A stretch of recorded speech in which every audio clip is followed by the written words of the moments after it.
Hi, welcome to another Trick of the Week.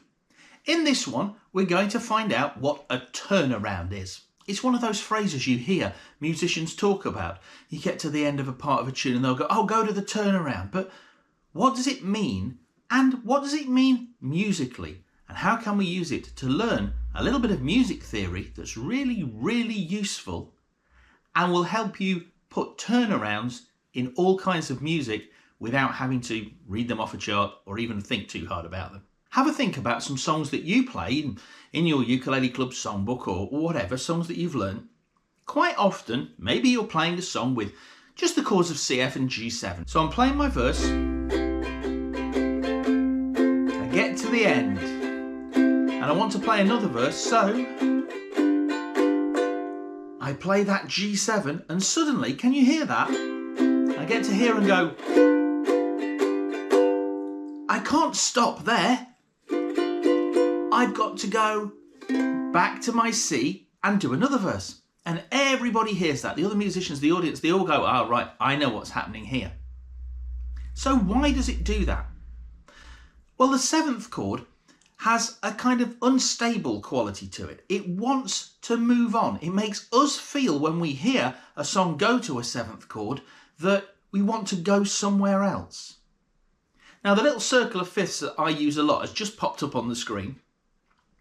When we go to this chord, what we really need to do is pick a seventh chord that is one step clockwise of the key of the song. So if I'm playing a song in C, one step clockwise of C is G. And if I play that as a seventh chord, G7, it will really make us feel like we want to go back to C. And when we do that, everybody knows we're going round again. That's the simplest turnaround that there is. If I were doing it in another key, say A, and it doesn't matter what the song is, I'm just playing a simple A, D and E7 song.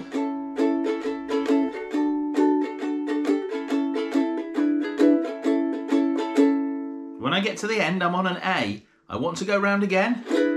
I play another E7 right at the end, so I get to the last line of my song and go A, and I can do it again.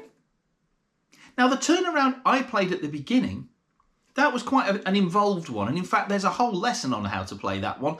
A little link will pop up at the top to take you to that one. But it's really just a fancy way of getting from this C chord. It only becomes a turnaround when we stick that G7 on the end. There are lots of turnarounds that work like that.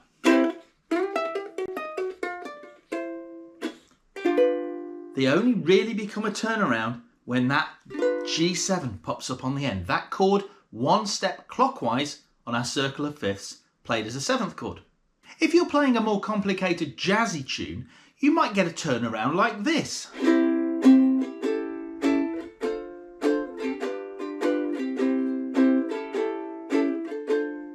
I'm playing C, A7, D minor, G7. And if you've got a jazz song that changes chord more frequently, like a lot of jazz songs do, when you get to the end, rather than just going, oh, G7, you can do something like this. But guess where it's going? It's going to the G7 in order to take us back to the beginning. So that's what a turnaround is, and that's a nice little bit of music theory I've sneaked in as well there. Whenever you see a seventh chord, it's quite likely to want to pull you back anti-clockwise one step. So if you use a seventh chord that's one step clockwise of your key, it will want to pull you back home. And that's where you want to go if you want to start the whole thing again. We sometimes call this chord the 5 chord. And hey, it's a circle of fifths. That means every step clockwise around that circle is 5 steps through the musical alphabet, through the scale. C, D, E, F, G. We just don't have to count because this has put them in the right places for us. Have a look through your ukulele songbooks and any charts that you've got from jams or clubs or things like that, and see if you can find a 5 chord at the end of maybe a verse, or even right at the end of a song if you're going to repeat the song more than once. And if it isn't there, see if you can find the 5 chord and put it in and see if it sounds better. I hope you've enjoyed this one, and I'll see you again soon. Bye bye.